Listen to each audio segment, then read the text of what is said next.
Hey, I'd like to welcome everyone to the Township of Adelaide Metcalfe. Tonight we have our council meeting. It's June the 16th at 7 p.m. We'll call the meeting to order.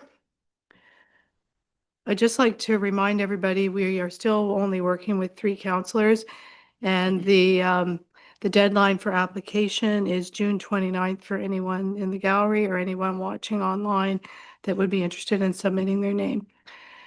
Okay, is there any declaration of pecuniary interest or general nature thereof? Okay, seeing none, you have the agenda before you. Could I have a recommendation that the agenda for June 16th, 2025 meeting of council be approved? Moved by Councillor Brody, seconded by Councillor Kingma. All in favor? And that's carried. Thank you. Okay, you've had time to read through the minutes of the previous meeting.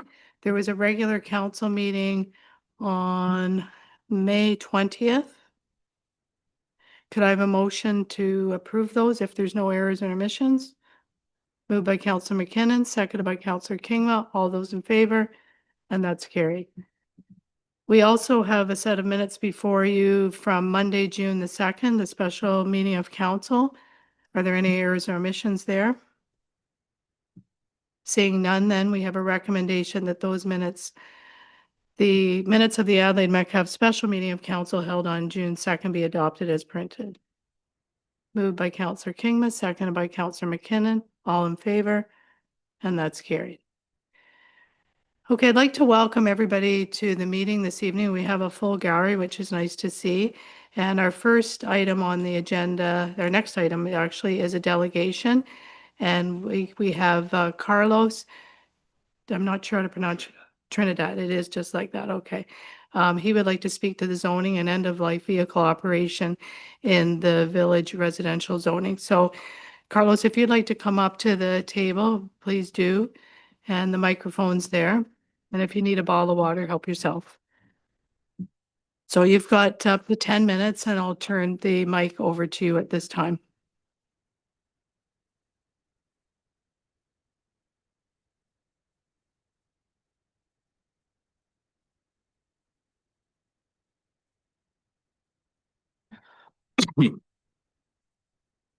Mayor Clark, members of council, township staff, thank you for the opportunity to speak. My name is Carlos Trinidad. Although I am new to the community, having moved here in December 2024, I've taken time to review local documents and speak with longtime residents. What I've learned is deeply troubling. For over a decade, an end-of-life vehicle facility, essentially a junkyard and automotive repair operation, has been operating unlawfully within a village residential zone. This use is explicitly prohibited by the township comprehensive zoning bylaw. Yet, despite repeated complaints from residents going back to 2010 and 2011, this illegal operation has persisted without meaningful enforcement. Today, I bring forward new evidence obtained through the Freedom of Information request from the Ministry of Environment, Conservation and Parks, MECP, received on June 13, 2025. These documents reveal that on May 31st, 2019, the MECP contacted the township directly with concerns about the property. The township's response, written by then CEO Treasurer Kathy Case, is shocking and in its abdication of responsibility. I quote, "The township will not be taking action on advising the property owner about the current activities on the property at 27796 Havelock Street until a direct complaint is received. The township has recently enacted an updated property standards bylaw and tidy yard law providing greater authority, more rigid process to obtain compliance," end quote. Let me be very clear. The township was fully aware of the violation since 2019 and potentially prior. It knew enforcement tools were available, yet it chose to delay action until yet another complaint was received, even though complaints had already been filed for years. This wasn't oversight. This is a deliberate refusal to act. Even more concerning is the current Mayor Clark, along with Councillors Brody and McKinnon, were sitting members of council at the time. They were not new to the file. They're part of the governing body that chose to inaction over enforcement, despite having both legal authority and the duty to uphold the law. This is not a failure of awareness. It's a failure of leadership, accountability, and public trust. I must also address misleading and frankly unacceptable characterizations of this operation during a meeting on March 17th, 2025. I was told by Mayor Clark and CAO Morgan Kovac that the facility in question was considered a hobby shop. Let's be honest, this isn't a hobby shop. It's a commercial and a vehicle operation. an industrial scale junkyard with repair business operating in clear defiance of zoning laws. Calling it a hobby shop is a gross misrepresentation. It minimizes the scale and impact of the operation, dismisses the concerns of the residents, and undermines the seriousness of the township zone's regulations. The euphemisms conceals the harm being done to neighboring properties, to property values, and the character of this community. Let's be clear about the record. Mayor Clark, Councillors Brody, McKinnick have served since at least 2022, and some even longer prior to that. With this level of experience, you cannot plausibly claim confusion or ignorance. This continued inaction in spite of longstanding complaints and legal clarity is indefensible. Now, I must address a particularly disturbing claim attributed to the town's CAO that enforcement jurisdiction falls within the Ministry of Environment Conservation Parks. This is categorically false. The Planning Act, the Municipality Act clearly placed zoning enforcement authority with municipality, not with the MECP. Suggesting otherwise reveals either a troubling misunderstanding of municipal law or disturbing attempt to shift blame. Yes, the CEO has responded to my inquiries, and I do appreciate that engagement. But beyond those responses, not a single member of council has replied to many emails seeking clarity or accountability. This silence is unacceptable. You were elected to lead, not to ignore your constituents. Let me be clear, the CAO implements your directives. If enforcement has failed, council is ultimately responsible. When jurisdiction is misrepresented or enforcement is neglected, it is your job to step in, correct the course, and uphold your legal responsibilities. Your silence today makes you complicit in this failure. Furthermore, I reject any suggestion that registration of the Environmental Activity Sector Registry, also known as an EASR, somehow excuses the township from enforcing its own zoning bylaws. Environmental registration is not a substitute for land use compliance. These are separate and distinct legal frameworks, and shifting blame to MECP is both factually wrong and morally indefensible. The township holds clear powers under the Planning Act and Municipal Act. You may issue orders to comply, stop work orders, pursue court injunctions, and recover costs. These are not options. These are statutory tools you are obligated to use. Ignoring them amounts to breach of duty and potential municipal negligence. The real-world consequences of this failure are severe. Surrounding property values have suffered, residents' quality of life has been eroded, environmental and public health risks remain unassessed and unaddressed, public trust in council has been badly damaged. Therefore, I demand clear answers to the following. 1, will the township enforce its comprehensive zoning bylaw to address this incompatible land use and ensure compliance moving forward? 2, what rationale or evidence supports any grandfathering or expectations of claim for this use within the village residential zone? 3, have any environmental or public health impact assessments been completed, reviewed, or made available to the public regarding the operation of the junkyard and automotive repair activities? 4, what specific steps will council take to protect residents and clarify the respective enforcement roles and responsibilities between the township and the Ministry of Environment, Conservation, and Parks? 5, has the township issued any formal orders to comply, fines, or penalties under the property standards bylaw, zoning bylaw in relation to this property? If so, what is the status of the compliance and collection of these enforcement measures? 6, are there any outstanding property taxes, fees, charges related to bylaw violations on this property? If so, how is the township addressing collection enforcement? 7, what mechanism does the township have in place to ensure effective collection of unpaid fines and fees, and have these been applied in this matter? 8, has the township considered or initiated any legal action, including injunctions, demolition, cleanup orders, to enforce compliance or address ongoing violations? 9, has the continued operation of this unauthorized use had any impact on the assessed property value, taxation, or neighborhooding properties? 10, how are the funds collected from bylaw enforcement fines, fees utilized to support enforcement efforts and community improvement? 11, given concerns about potential municipal negligence, how does the township intend to fulfill its statutory duties on the Municipal Act and the Planning Act to ensure timely and effective enforcement and its property standards and bylaws? The township's own report from December 2024 acknowledges a long history of property standard violations at this site. The MECP has confirmed that zoning enforcement is your responsibility, yet for over a decade, this file has been marked delayed, dismissal, and deflection. This is not just unfortunate, it's unacceptable. I'm still awaiting additional records from a second Freedom of Information request to determine exactly what the township officials knew and when from the township. The fact that residents must resort to such legal tools speaks volumes about the lack of transparency and accountability in this case.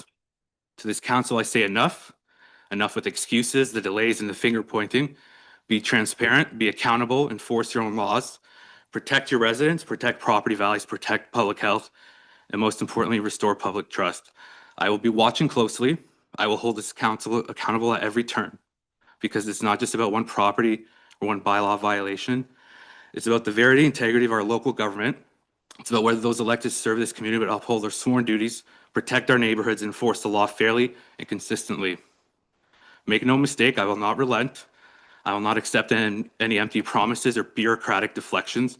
I will demand transparency, accountability, and real action until this legal operation is shut down, the property is brought into full compliance, and our community is restored. Council, this is not just about a zoning violation. This is about the integrity of your governance.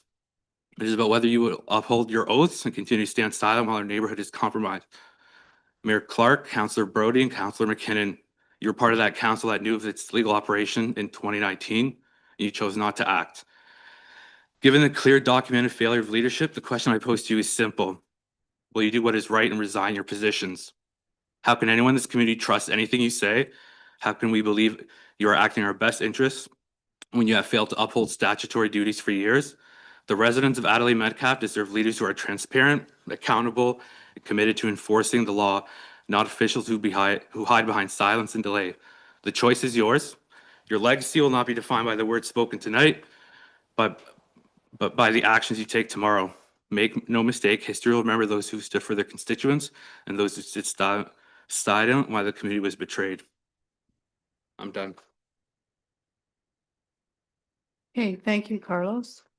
I'd just like to say that council does share your concerns. We, for privacy and legal reasons, we're not able to respond to any of those this evening, and I asked staff to come back at a later date with the report. Do you have anything you'd like to add?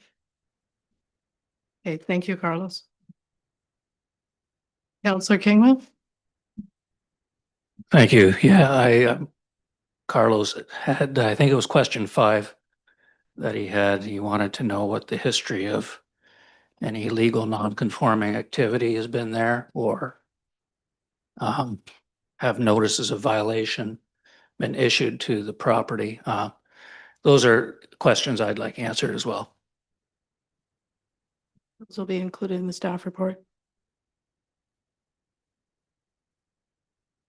Okay, next up, we have the consent agenda. Is there anything anyone wants pulled out of there? Councillor Kingman? 7C, please. The operating budget to actual? Okay.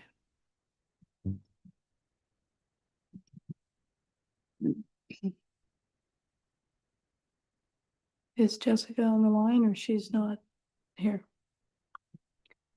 I can, Do you have a specific question? yeah, Get given notice ahead of time? I was just going to ask, it's either Coulter or Morgan, if we've spent any significant funds on the Kerwood wastewater treatment facility. We did budget a fair bit for it, so. Go ahead, Coulter. Yeah, thank you, Councillor Kingma. About 2 months ago, we did a full system flush at the Kerwood wastewater treatment plant, and we did clean the tanks out as well. And they have to install a new mechanical pump that hasn't been installed yet, but that's part of the capital works. So we're well underway. Like it was well worth doing, that's for sure.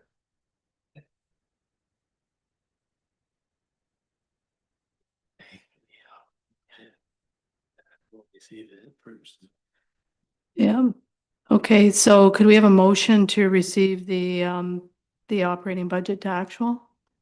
Moved by Councillor McKinnon, seconded by Councillor Kingma. All in favor? And that's carried. And then could I have a motion to approve 7A, 7B, and 7D under the consent agenda? Councillor McKinnon, seconder, Councillor Kingma, all in favor? And that's carried. Thank you. Okay, we have, under correspondence, we have a request to support a resolution from the City of Peterborough regarding Bill 6, Safer Municipalities Act of 2025. resolution request regarding multiple municipalities Bill 5, Protecting Ontario by Unleashing Our Economic Act 2025. Councillor McKinnon, would you like to speak to that? Yes, through you, Mayor Sue, to Mike. Could we just put all for Bill 5 and all opposing the Mayor Strong powers together and support those? Through the mayor to members of council, we can certainly do that. Normally, I don't include multiple municipalities, but we're receiving quite a few on these. So yeah, we can definitely get to who it needs to get to and support those other municipalities. So, are you proposing that, you'll move that we support the resolution regarding multiple municipalities Bill 5, Protecting Ontario, that one? Yes. Okay, so moved by Councillor McKinnon, seconder, Councillor Brody, all in favor? And that's carried, thank you. And the next resolution is multiple municipalities, the strong mayor legislation opposition. You're opposed to that, that's good. Moved by Councillor McKinnon, seconder, Councillor Kingma, all in favor? It's carried, that's not a very popular one, but no one wants to support that for obvious reasons.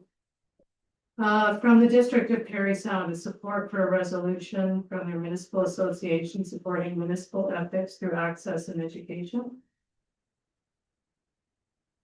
8E from the town of Blue Mountains, the request to support a resolution advocating for reduced provincial tax rate on Ontario-made cider.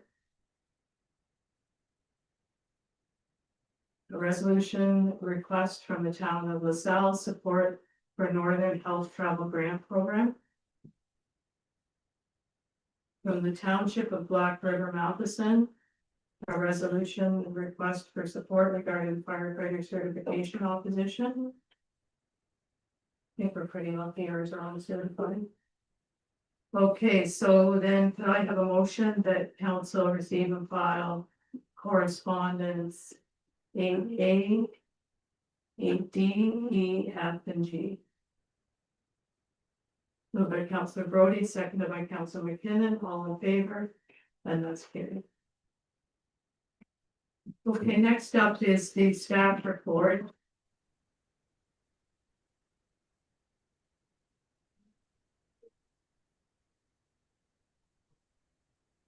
So, welcome to the meeting, Wayne. I'll turn this section over to you.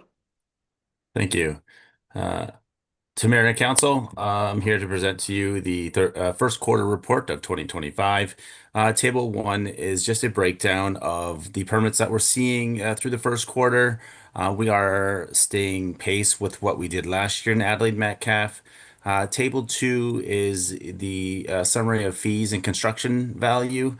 As you see in 2024, we were 1.7 million, and in 2025, we're running almost 3.5 million. Open for questions if anyone has any.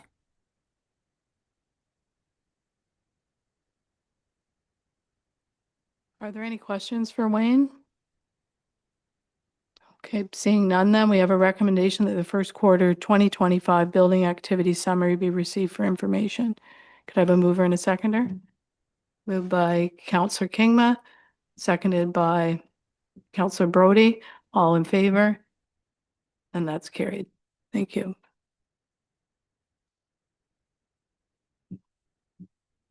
Okay, next item up is 9B, a staff report regarding automatic aid with the municipality of Strathroy-Caradoc and specifically the 402 agreement.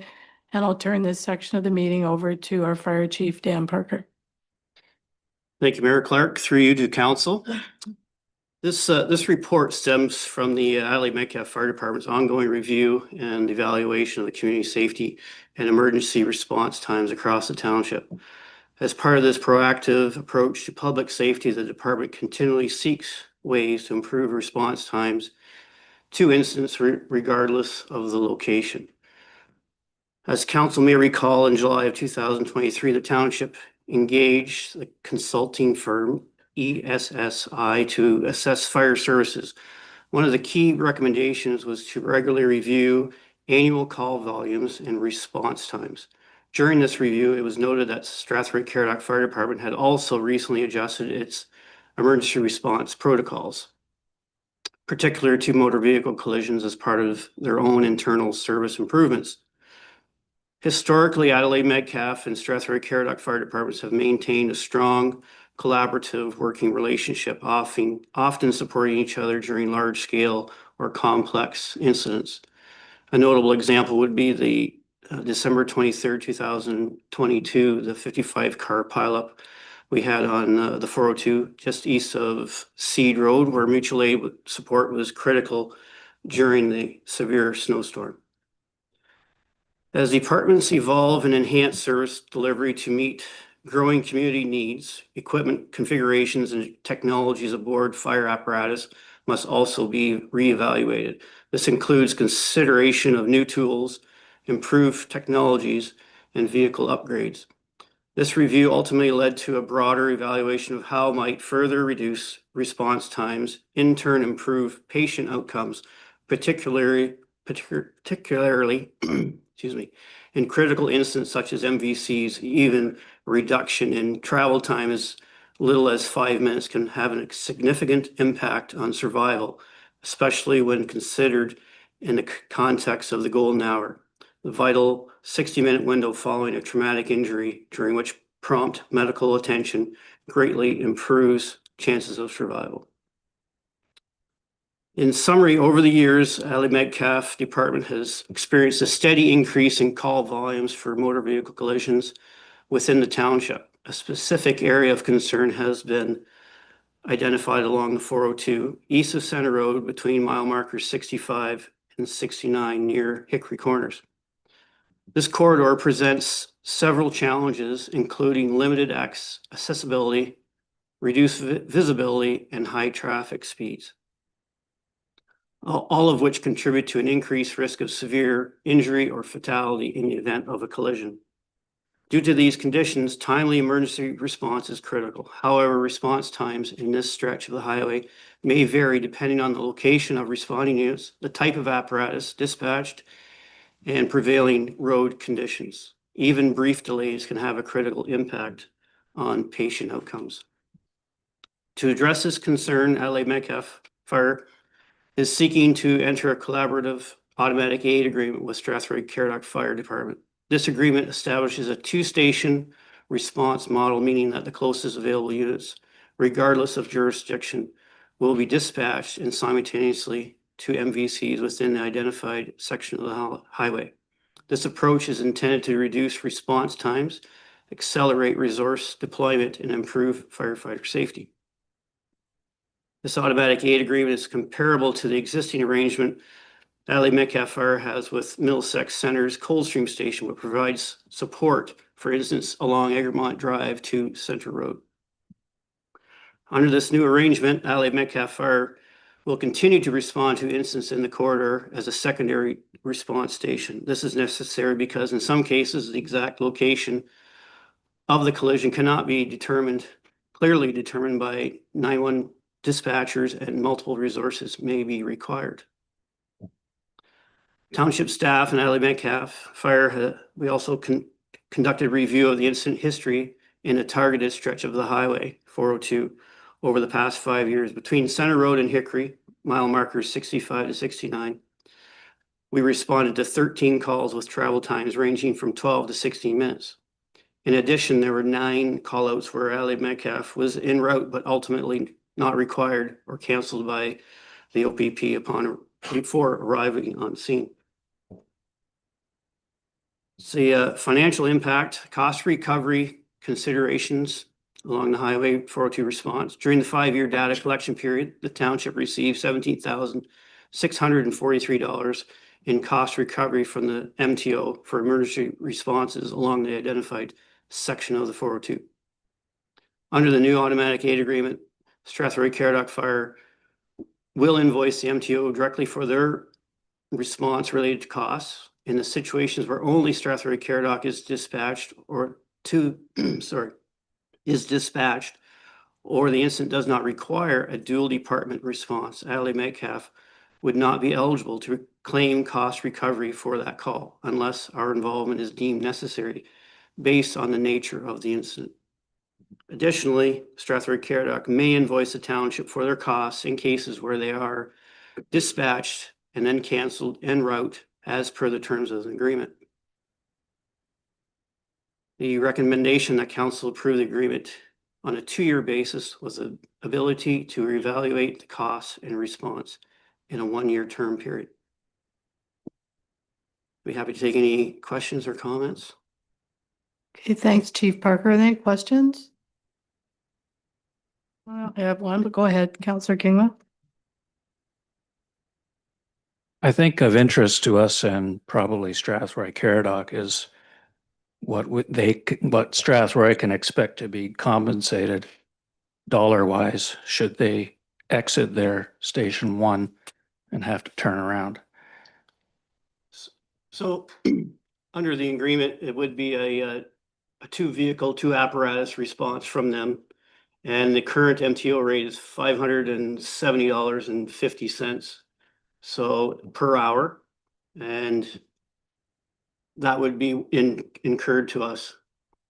That happens, looking back on the data, approximately 3 to 4 times a year that has occurred. Just to follow up, so just for my clarity, if you get called and then the OPP calls off the call, there's no compensation whatsoever, right? That's correct. Okay, thanks. Okay, and Councillor Brody, go ahead. To Dan through Sue. So if there's only 5 or 6 incidences, we're still better off to make sure the public is better, and that's what's going on here anyways, right? So 100%. we won't know how it's going to turn out in 1 year, be different in the next year anyways, really, right? It has. I know 1 year particularly, they were doing the guardrails along the 402, and I know that week, that time we had 2 or 3 calls. So that kind of skewed the data a little bit.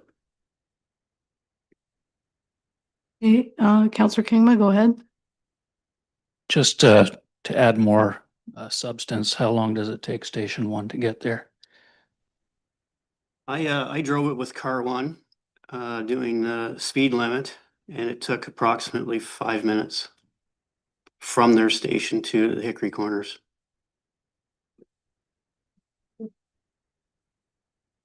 Okay, anything else? Okay, seeing none, then we have the recommendation that council approve the agreement.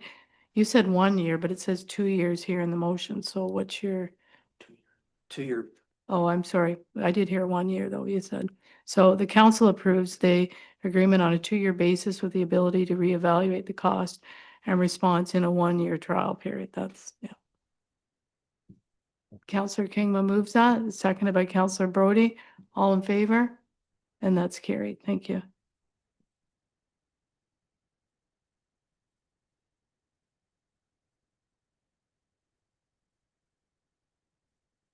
Okay, next up is 9C, the staff report regarding Puttery Creek reconstruction, the tender results, and I'll turn this section of the meeting over to our Public Works Manager, Coulter Cahill. Yeah, thank you, Mayor Clark. As mentioned, my report tonight is on the Buttery Creek reconstruction tender results. In the 2025 capital budget, council allocated funds towards this reconstruction. Hoofnagels Crescent, Dolphin Road, and Buttery Court are all involved in this. All these road segments are due to receive the regular scheduled surface treatment, which involves milling and paving. This tender closed on Friday, May 16th, 2025 at noon. The successful bidder for this application was GIP Paving, Inc., based on the lowest overall price. And based on the bids received, we are under the budget amount of $261,850 by $14,850 plus HST. And my recommendations in the report. I'll open it up for any questions if there is any. Okay, are there any questions for Coulter? Councillor Kingma? Yeah, through the mayor to Coulter. Is it eyebrow raising to have such a spread between the first and second bid? Seems substantial. Thank you, Councillor Kingma. I have spoke with a couple other public works managers this year, and they have seen this quite a bit. So it's not just with our specific project, but it is a little bit eyebrow raising. But I know that they do a good job, so I'm not worried at all.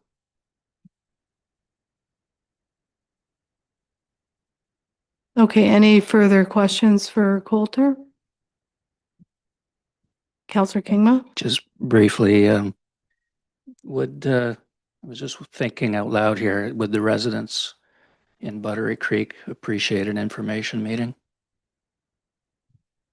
Thank you, Councillor Kim again. We do send notices out to everybody in Butcher Creek, just with sort of a timeline, what's gonna happen, and then we stay in touch throughout the whole process. So now that everything's kind of figured out, they'll receive a notice in their mailbox with our phone number, and they can reach out at any time. So that's how we like to sort of handle that one. It works out pretty well, especially with, you know, recycling and stuff like that. We handle all that, so it's all on the notice.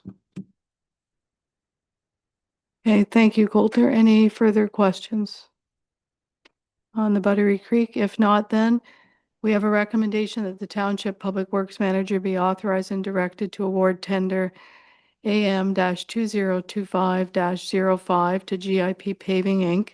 in the amount of $247,000 plus HST for the reconstruction of Buttery Creek, and that the Township Public Works Manager and Clerk be authorized to execute on behalf of the Township of Adelaide Metcalfe all agreements and other documents necessary to implement this award. Could I have a mover and a seconder? Moved by Councillor McKinnon, seconded by Councillor Brody. All in favor? And that's carried. Okay, the next item up is 9D. It's a staff report request for permission to lower the level of service on Sexton Road between Murphy Drive and LaSalle Line. And once again, I'll turn it over to our Public Works Manager, Coulter Cahill. Thanks again, Mayor Clark. Yeah, as mentioned, this is a request for permission to lower the level of service on Saxton Road. This road is a rural boundary road located between our municipality and the township of Brook Alvinston. This segment between Murphy Drive and the South Line was previously maintained as a surface treated road, township, providing moderate level service to local traffic from one hard service road to another. Over time, this 300-meter section of Saxton Road has experienced significant surface deterioration, leading to increased maintenance demands, costs, and ultimately potential challenges to public safety. Additionally, the adjoining township of Brook Alvinston has already downgraded LaSalle Line that connects to Murphy Drive from tar and chip to gravel, following a pulverizing project a few years ago. After consultation with Brook Alvinston's road supervisor, it was confirmed that there are currently no plans to reinstate LaSalle Line back to a tar and chip surface. Continuing to maintain this short section of Saxon Road to a higher standard would not be cost effective or operationally justified, especially considering the mismatch in service levels and the resulting inconsistent driving conditions. Reducing the level of service on our portion of Saxon Road to match the gravel standard implemented by Brook Alvinston will result in cost savings, reduce unnecessary surface maintenance, and ensure consistency in road condition for users. Downgrading the service treatment will eliminate the need for periodic reapplication of tar and chip and reduce associated maintenance costs. Standard gravel road maintenance, grading, dust control, and periodic gravel lifts would be implemented moving forward at a significantly lower cost. At this time, restoring the short section of Saxon Road to a surface standard consistent with the rest of Murphy Drive would require an estimated investment of approximately $10,000. Alternatively, pulverizing the existing surface and converting it to a gravel road would involve an initial cost of approximately $2,500. Once converted, this section would be incorporated into the municipality's gravel maintenance program, which is significantly more cost effective than ongoing expenses associated with maintaining a hard surface. Recommendation tonight would be that council approve the change in surface classification from a hard top surface to a gravel surface on Sexton Road between Murphy Drive and LaSalle Line. I'll open up for any questions if there is any. Councillor Brody? So through Sue to Coulter, the only problem I have with this is I know what it's like on LaSalle going up that hill. It's terrible. Ever since they took the tarp chip out. Yeah. It's washboard so bad you can hardly drive on it sometimes because they don't get there good enough with the grader to keep it up. When you come off LaSalle and turn onto Sexton, that's going to be the same problem because you're going up a hill. So I don't know if I totally like this idea of downgrading it for that reason, because I've seen what it's like down there. And it is a big problem. So. Yeah, I can speak to that too, Councillor Brody. We did have a blowout this spring. I'm sure you've been down and seen the So it's the tire and chip surface on a hill like that when you're, stopping and starting, it wants to shift. So if you get hot asphalt, it tends to hold up a lot better. So, alternatively, we could do something like that. And I know in the years past, we did talk to Brooke about paving that hill, coming down to Saxon, but, they're not really in a position right now to do that, but, Yeah, I know. I just want to make sure if we do this, that, Yeah. it's gonna be maybe checked more often. Yep. because I agree. I know on their end, it's pretty bad. Yep, for sure. And I know even a few of them said they should have maybe left that section Yeah, because a it was couple hundred meters worth. right? I agree. So that's, I guess, my concern. Any other questions? Counselor McKinnon? Just as a follow-up through Sue to Coulter, a follow-up to Counselor Mike's concern, would putting riprap along the shoulders avoid the runoff causing erosion there? Thank you, Councilor McKinnon. In this situation, no, it's more so the actual road surface that we're having problems with. Everything in the ditches are fine. There's no runoff. So, nothing's washing away. It's just, the heavier traffic on a tire and chip surface seems to want to shove. So it's either, convert back to gravel, or get in there and pulverize and pave that portion of road.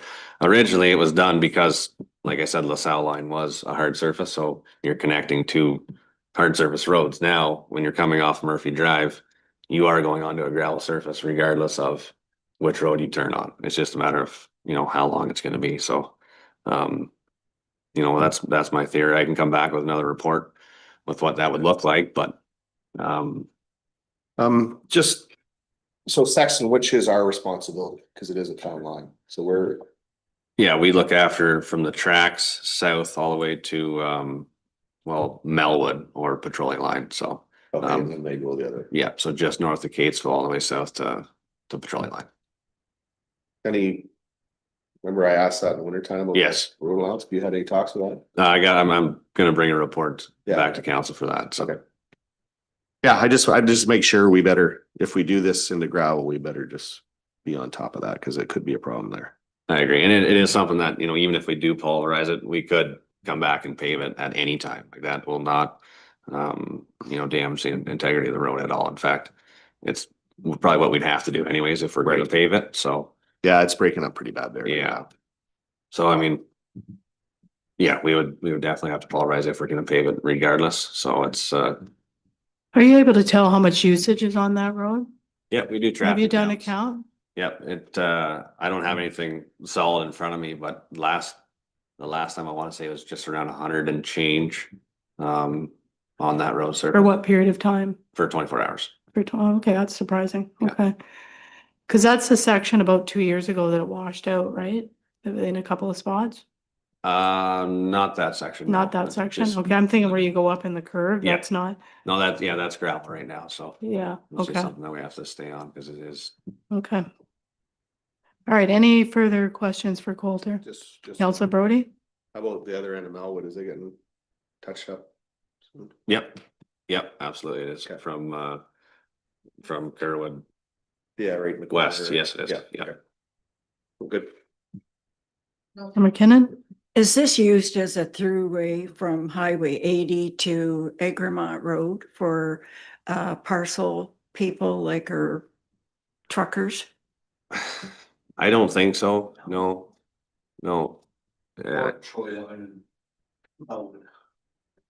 Yeah, for sure. Since it's changed to gravel, it has, the traffic count has gone down. Okay, thank you, Coulter. Are there last call for questions? Okay, seeing none, then we have a recommendation that council approve the change in surface classification from a hardtop surface to a gravel surface on Sexton Road between Murphy Drive and LaSalle Line. Could I have a mover and a seconder? Moved by Councillor Kingma, second by Councillor McKinnon, all in favor? And that's carried. Okay, next up is 9E, the much anticipated staff report. regarding the Kerwood cats and bylaw enforcement update, June 2025. And I'll turn this section of the meeting over to our legislative clerk, Michael Barnier. Through the mayor to members of council, as discussed in the December 11th, 2024 council report, we indicated that we would provide an update on the program outlined by the Humane Society and the Provincial Animal Welfare Services, or PAWS. And so Humane Society has provided just a report to us, quick report outlining the numbers. So since January 2025, PAWS and the Humane Society have removed 80 cats, 43 cats made ready for adoption after full veterinary care, 22 cats adopted so far, 4 cats returned to the property under the trap neuter return strategy. 13 cats not adoptable due to age or illness, 7 cats humanely euthanized due to severe health issues, and they did indicate that 4 kittens were born in care from pregnant cats at the property. So moving forward, the township will begin to address property standards matters as discussed earlier tonight, with the goal of achieving long-term compliance. This approach is designed to ensure that progress continues on both fronts, animal control and property maintenance, while maintaining the cooperation necessary to implement meaningful and lasting improvements. So the Humane Society, for the foreseeable future, we will continue with this program. They are basically removing about 20 cats a month. They have indicated that in their new facility, there may be opportunity to increase that amount as they bring a veterinarian on staff and they have the facilities available. So the objective remains to ultimately resolve the cat population issue through sustained, humane, and coordinated action. Now, is it to the speed that everyone is hoping? No, but these things do take time, and we feel it's a sustainable approach. And like I said, we'll focus more on the property standards as we move forward. And just to point out on financial impact, nothing has gone beyond our annual payment to the Humane Society for their services. So there's been no additional cost to this point on the contract. So those are just the highlights that are provided in that report. Be happy to answer questions. Hey, council, are there any questions? Just for clarification, so we do have a contract in place with the London Humane Society, and they've not charged additional funds over the basic contract that we have along with our neighboring municipalities. So that's good news. Any questions? Councillor Brody? Yeah, through Sue, actually to the members of the public that are here. I mean, we see this, we see that they've taken 80 cats. This is what we get reports on. Are you noticing the cats going down in numbers, or do you think it's still crazy? They reproduce I- faster than you can take them on. And if they're gonna be spayed and neutered or brought back. I was not, yeah. There's only 4, there's only 4. Unless they- Yours, there's no point. You own a pet, take care of it, keep it on your own property. I know I get a pretty harsh answer. I just wanted to hear. How do they determine which ones get adopted and some of them get returned? How do we? Well, I think determine- it's basically if it's the healthness of them, isn't it? So are they bringing back unhealthy cats that can't No. be adopted out? No. That's my question. How are we determining which ones get adopted and which ones get returned to us? And how do the ones that are healthy that go back to the sick ones not get sick and then they're back into like this just circle? Anybody can answer that? Yeah, is there anyone that can answer that? Let's That's- displace that. Okay. Okay, order. Okay, order right now, please. Michael, would you be prepared to speak to some of those questions? So the cats that get returned, they are vaccinated, chipped, ears clipped, so they can identify them. There's only been 4 out of the 80. It is part of their sustainable strategy to reduce the colony. This is a province program, and they've seen results previously using this program. So we're just supporting them as a partner agency to go through this process. So Love having them on my property. Like, is there, what's your solution for that? Because I'm sorry, if my dog goes on to his property, I'm responsible. So I wanna know is why am I responsible for somebody else's cat on the property? And we're not talking one. My camera goes off all night long. Snap, snap, snap, snap. Okay, do you have anything further, staff, to add to this? We're going to continue on with the program. What I found of interest, which I don't know if it's captured in this report, is there was someone collecting cats in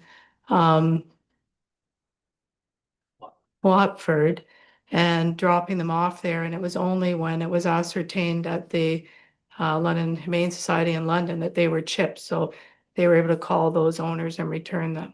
So these, we don't want to be a host to other communities for cat dropping off either. I have just one more question. Okay, Randy, go ahead. I'll allow it. What do you do in a case where you see Walt come home from work, the cat carrier, the cats he brought home from the scrapyard? So through the mayor to members of council and the gallery, we did hear that story. We've been trying to work with the property owner. I did let the Humane Society know of that fact, that there was a cat possibly taken in by Walt, so they are aware, and they continue to work with the property owners. But Okay, council, do you have any further questions? Or it's a situation you don't like and we're chipping away at it as best we can. It's never gonna be good enough until they're all gone. I shouldn't say that, I'm not a cat sitter, but, yeah. So seeing that, could I have a motion that council receive recovered cats and bylaw enforcement update June 2025 and collect for information? Moved by Councilor Brody, seconded by Councilor McKinnon, all in favor? And that's good, thank you.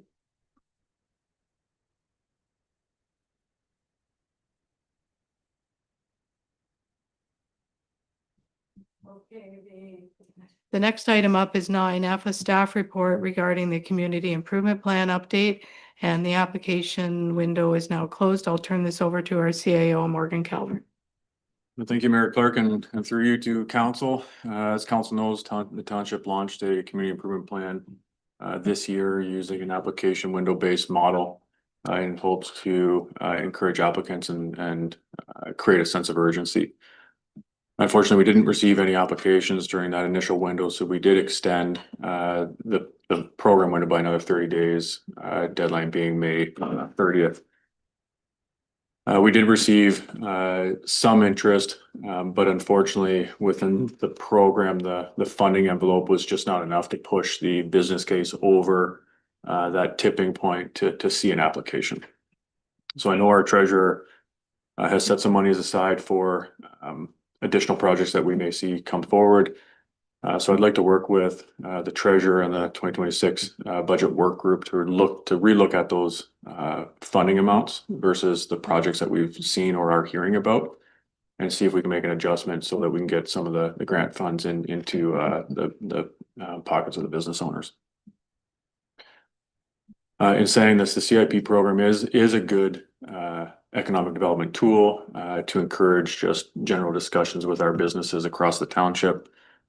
So I'd like to request that council open up the program for the remainder of the year with staff committing to that year-end report that council is used to seeing that could identify some of the areas of improvement, potential new funding scenarios or levels against what we're hearing in the future. So I'd like to have the program open so that we can continue to have these discussions with our business community. In saying that, happy to answer or take any questions from council. Okay, any questions, Councillor Kingma?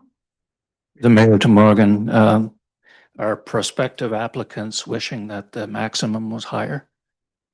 Yeah, essentially it's even in stacking scenarios where we could see, $10,000 out the door, it's just not enough to make an impact for a couple of businesses that have come forward with larger projects than what the funding levels can support. So it's just trying to get them over that little hump to be able to provide a program that would see some monies go out the door based on council's approval. And so these things are typically like site beautification, accessibility related types of features.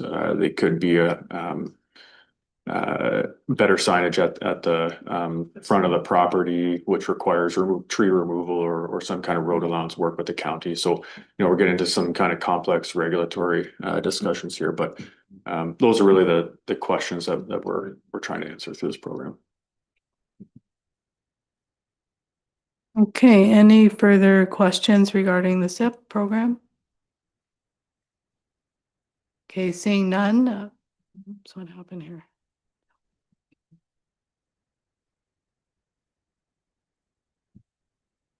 Seeing that we have no further questions, we have a recommendation that council receive the SIP updated report for information, and further that council direct staff to keep the 2025 Community Improvement Plan program open and available for the remainder of the year. Could I have a mover and a seconder? Moved by Councillor Kingma, seconded by Councillor McKinnon. All in favor? And that's carried. Thank you. Okay, the next one up is a staff report on the IESO procurement, and this is in reference to Ven4 Inc., who came and did a special meeting to council on June the 2nd in reference to wind turbines. So who's going to take this one? Okay, we'll turn it over to our CAO, Morgan Calvert. Thank you once again, Mayor Clerk, and through you to council. The Independent Electricity System Operator, and just going to call them IESO, so I don't take up all night, is undertaking a procurement process to procure resources required to meet the electricity needs of the province well into the future. As part of the IESO's procurement process, green energy developers contemplating participating in their process are required to secure what's called a municipal support resolution from the community in which it wishes to develop. So really, that's why council is looking at these proposals, right? Because developers are coming forward, they want to construct a thing, but in the process that they're in, they require a willing host, so to speak. So the IESO will not review submissions to its procurement process without a municipal support resolution from a willing host community. So in my mind, in working with council, council needs to know that there's a suitable development framework being proposed that considers things like impact on township infrastructure, mainly roadways in this case, that will be repaired if damage occurs, that there are other cost recovery mechanisms contemplated to ensure the community is not paying for the development, and consider other revenues or other revenue opportunities through a community benefit agreement. And once council has an idea that the assets will be cared for through a suitable development framework, it's a good opportunity for the community to weigh into the project. This allows the developer to have an opportunity to answer any questions that the community may have about impact on roadways or community-based assets, but also what the development framework may look like if it's approved by the IESO. More recently, on the June 22nd meeting that Mayor Clark just mentioned, council received a response from Ven4 with regard to the list of questions that it was posed from the January 13th council meeting. Council had a number of questions that Ven4 still has to respond to which Ven4 has committed to providing the requested additional information. In the meantime, however, I believe the development framework is in a position where a thoughtful community engagement session can be undertaken. I do have to note that in the report, I did make a minor mistake in terms of the approval authority. I said the IESO is the approval authority for the development framework. No, that rests within council. What the IESO is responsible for approving is if a project will potentially be hosted in a community. So council will still see the road user agreement. They'll still see the community benefits agreement. There'll still be an official plan amendment process. There'll still be a zoning bylaw amendment process. Lots of process to follow after the IESO potentially approves a potential project in the township. So beyond that, I'm happy to take any questions that council might have. Otherwise, I'd kindly ask council to approve the recommendation in the report. Okay, so we're not here to discuss the merits of the proposal at this point, because as Morgan mentioned, we still have asked a lot of questions that we don't have answers for. So you've got, I know we have a motion before us, but you actually have two options. You can call this dead in the water and say, we don't want to be a willing host. I'm just causing trouble here. Or you can accept the recommendation to move to the next step, to have community engagement, where the public can come forward and ask questions. And then that way there's better transparency. And I think people can ask all the questions they want, and they're the individuals that have to provide the answers. So, because I know some of us around the table have strong opinions on the issue. So, and then we have to leave those at the door. We have to look at all the information and decide what's in the best interest of the community and what the community wants. Go ahead, Morgan. Yeah, just in addition, Mayor Clark asked me to reach out to the developer to see to what level of information we can provide about wind turbine locations. And so it seems as long as we de-identify the personal information, that we could be able to dot those things on a map. Oh, we can. I just got that email from Yeah, because I think that's important. I think people should know where it is, and if it's going to impact their property, do they really, they should have a say in that. But that's just my comment. So, go ahead, Betty Ann. Through you, Mayor Sue, to Morgan. So if we accept the recommendation before us tonight, that's not saying that we're a willing host. That's saying that we're going forward to gain more information, and then we will make the decision whether we become a willing host after that. correct. Yeah, so Thank you. As your information request, a component of that could be a community engagement session, depending on the information the council wishes to decide on. Councilor Brody, go ahead. Through Sue to Morgan, what kind of timeline does that have to be? And then So working with the community, generally knowing the ebbs and flows, folks are on the fields, for example, we would likely run potentially 2 engagement sessions or 1 hybrid, depending on if our level of registrations is high, for example. So I'd like to see an in-person community engagement session with some boards and information and the developer here to be able to answer questions directly. And then a virtual session of some sort to try to get the folks who were on the field in the day. Go ahead, Councilor. so would we just do that here or the fire hall or something? Just Yeah, here. I think set it up in here or whatever. so. Many years ago, when there was discussions about oh no, I think it was after the ones were already in here. Remember at the Kerwood Hall, they had, because I mean, the Kerwood Hall could be used as well. I don't think we need to worry about space. We can find space. So what's your pleasure? Councillor Kingma? Just hoping I could make a comment for a minute through the mayor to Morgan. The quality of this engagement is going to be crucial in my mind. I haven't made a decision. I'll declare that. So there's some people that are really going to be impacted. How do we weigh that relative to, say, a whole flood of people that might come in and weigh heavily on the discussion as well, even though they're not immediately impacted? I'm trying to draw a distinction between an excessive negativity. I don't want that to bias everything, but we have to figure out a way to maybe a focus group. Or you said registrations in your answer, so you're asking people to submit their intent to attend a meeting? Take this. If I can just interrupt here a bit.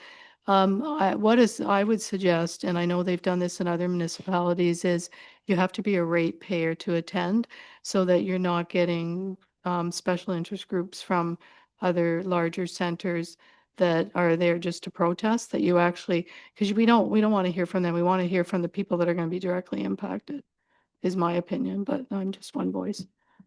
Yeah, I guess I'll just add, there is value to hearing what special interest groups have to say about a topic, because what we find quite often when you're engaging the community on specific developments, for example, nuclear waste storage, for example, comes to mind. It's a very complex discussion. So special interest groups sometimes bring the technical information into the conversation, but then it's up to council to sift through, this is a hard job for you guys. Very hard job, because you're gonna have to sift through what you're hearing from special interest groups, what you're hearing from your local communities, what you're hearing from the developer, what you're hearing internally. There's a large portion of revenue that's associated to a project like this that's also part of the consideration. So this is a tough conversation.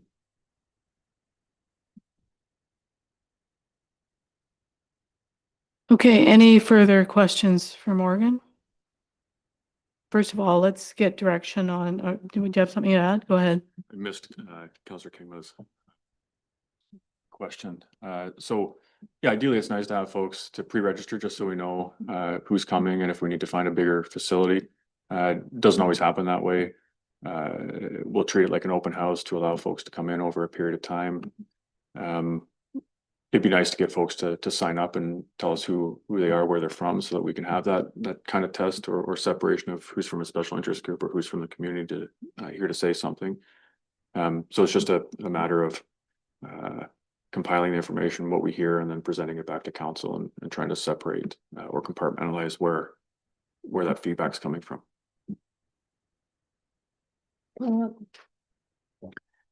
So as this process unfolds, some questions will be raised. Venfor is going to get first crack at answering questions about everything, and can we post that? Yeah, it'll be a public meeting, a public engagement session. So the developer should absolutely answer their questions first. And if there is a municipal impact or consideration, then we would supplement with a staff response. On our website. Yeah, and we'll post it. Yeah. Okay, anything further? Councillor Brody? Through you, Sue, to everybody. I'm just gonna re-emphasize what Betty Ann said. I'm not ready to say that I'm a willing host, but to move forward to say, do this community engagement session, I'm good with that. I think we need to hear more from the public. I just feel like we kind of been through this before. I wasn't here then, but we're gonna have flack and we're gonna have some that are for it. So it's but I think we do need to look at this portion to make a best decision. I guess we've tried to anyways. Well, and then it's a thorough review, right? So, yeah. Okay, so is there someone that's prepared to support the recommendation? We have a recommendation that council direct staff to work with Venfor Inc. to schedule and undertake a community engagement session, and further that staff work with Venfor Inc. to compile the findings and feedback to be delivered back to council at the next subsequent council meeting immediately following the community engagement session. Moved by Councillor Brody, seconded by Councillor Kingma. All in favor? And that's carried. Okay, the next session is our closed session. We have a recommendation that council adjourn to closed session at 8:03 p.m. pursuant to section 2392 of the Municipal Act 2001 as amended to discuss the following matters: litigation or potential litigation, including matters before administrative tribunals affecting the local municipality or local board. Could I have a motion to approve that recommendation? Moved by Councillor McKinnon, seconded by Councillor Kingma. All in favor? And that's carried. We'll now go into closed session, and I ask the gallery to please vacate. Thank you for coming.